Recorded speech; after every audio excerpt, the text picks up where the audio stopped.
District Presidents. The qualifier call items are an important vote. It is critical you understand the differences of the proposals. The key features of both the Michigan offerings are as follows. 1. The qualifier process should be maintained. 2.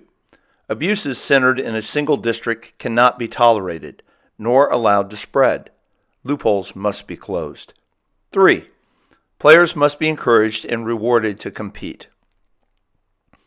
Despite exposed loopholes, all but a single district acted inside the intent of the rules last year. We must act to ensure that this continues.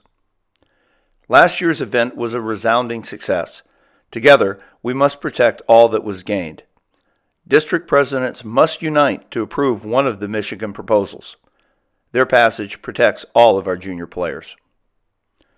The following video was prepared for your district competition chairman to help them consult and explain the endorsement call items to be voted on. Many of these issues can be technical, and we urge you to consult with your competition coaches in your area. If you're willing to hang in, we invite you to watch more. Thank you. Tennis leaders, juniors need your assistance to amend and clarify existing rules. Action must be taken to address exposed loopholes in order to protect legitimate player eligibility for the Midwest Closed. The Closed Championships are important to all junior players as a stepping stone to national play as well as an opportunity to be scouted by college coaches. Last year's district-approved changes were a resounding success. For the first time in recent memory, the top 128 players in each age group were able to gain entry into the event. This goal was accomplished while still incorporating district's representation based upon membership. Clearly, this could not have been achieved without the cooperation of all member districts. Unfortunately, there were examples of tampering and manipulation of the process. Left unchecked, these loopholes will continue to expand and destroy all that has been gained. Many district offices found perceived abuses from the Chicago area troubling. It has been argued by some that no rules were broken. In point of fact, they argue they were operating inside the rules. While this may be true, it is legalese. The spirit and intent of the endorsement revisions in many cases were simply ignored. In reaction, the Midwest office put together a subcommittee to address these issues. The well-intended committee became sidetracked, trying to please all parties. They've missed the core issues. What they came up with was a more cumbersome process that requires validation of doctors' excuse notices at the Midwest level. This is not going to work. The end result will be decision will be sent back to the district. In short, nothing changes. Western Michigan and a few other districts put together their own call items to address these problems. The sectional office reacted to this with some alarm. They requested that districts remove the call items from the upcoming agenda so the issue could be more deeply studied and perhaps changes could be made in future years. Many districts agreed. However, a few did not. It is ridiculous and unnecessary to study this further.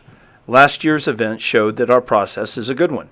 The qualifier system encourages local play, rewards players who compete year-round, and still provides qualifying opportunities for the multi-seasonal athlete. Don't be fooled. All we need to do is close the loopholes on language interpretation. There are those who seek to dismantle this process, but the avoidance of matches in given areas is a mistake. During our research, we discovered top national players from the same district who have never competed against each other. How is this possible? The reason is defaults and avoidance of competition. We must all insist that players not be rewarded for ducking competition. Let's review how the qualifier should work. Based upon their membership, each district is allotted a specific number of endorsement spots per age division. There are 102 quota players. Every district has a minimum of 2 spots and a maximum of 14. The qualifiers are each district's tournament to select the bulk of their quota players. Additional players, no less than 26, will be selected at large within the section. The eligible players are taken in rank order from the Midwest standing list after all qualifiers are completed. To be eligible for an at-large selection, players were supposed to play and complete their individual qualifiers. The vast majority of districts interpreted this to mean players must play each and every point, including their final match. Others allowed, in some cases, actually encouraged players to show up and avoid play, claiming injury or citing other reasons. Many times, doctors' notes were used to validate these excuses. This is where the interpretation madness all began. Districts were each granted one wild card. This was a single quota spot removed from their tournament results to address an injury to a top player. The position could also be utilized for a player who is eligible for a high-level international event or a college player returning home, as long as these selections met individual district rules. The point is, these spots were designed to address injuries and unforeseen circumstances. Oddly, language was altered that allowed non-finishers to be added onto the at-large sectional list by use of waiver or appeal. This means when granted, districts did not have to follow the rules. Players would be allowed to circumvent the process. Through this loophole, 44 players were granted appeals. Chicago led the way with 23 of them. The next highest was Wisconsin with 4. Many districts granted 0. The intent was to save the spots for players who completed and honorably participated in their qualifiers. There was never intent to allow players to duck or avoid participation in their district event. It is disheartening to discover that coaches and tennis leaders actually participated and encouraged players to claim injury or default matches. Some leaders are unrepentant and have claimed that their players would have overplayed or have been just too tired. And in extreme cases, some players may have even tanked matches to fulfill their playing obligations. In such a case, it would have been incumbent upon tournament directors to default players for unsportsmanlike conduct. To preserve the process, we must act to eliminate this sort of manipulation. By requiring completion of all matches to be eligible for the at-large bid, we accomplish this. As for district quota spots, we must be ever mindful that the qualifiers are supposed to be about competition. The Western Michigan proposal addresses this concern by enumerating the maximum number of spots that can be used by districts outside of direct play results. By simplifying the language and tightening up the loopholes, we make the qualifier both fair and simple to understand. In coming years, the USTA will reestablish a national schedule. In some cases, sectional endorsement will no longer be necessary to participate in the national championships. Clearly, this is not the case today. However, closing the loopholes does prepare us for a future. Some players seeking high national or international rankings may outgrow the Midwest closed. Most will return to our qualifier process in subsequent years, as they require closed endorsement in older age divisions. The purpose of this video is to explain the issues you're voting on. The advantage of a direct presented call item is that it cannot be blocked by a singular group. However, to get it passed requires knowledge and understanding of the issues. Please take time with your district leaders in junior tennis. They understand these issues and should be supportive of protecting fair access to the Midwest closed. Last year, the overwhelming majority of districts came together to develop a fair system. Today, we must validate it by eliminating exposed loopholes. If each district were to allow their highly ranked players to duck their event, the pool of at-large players would be decimated. Once again, juniors inside the top 128 would not have a fair opportunity to compete at the Midwest closed.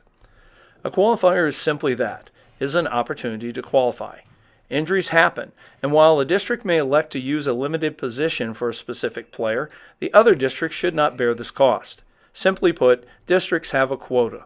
The at-large pool is not designed for their injuries or withdrawals.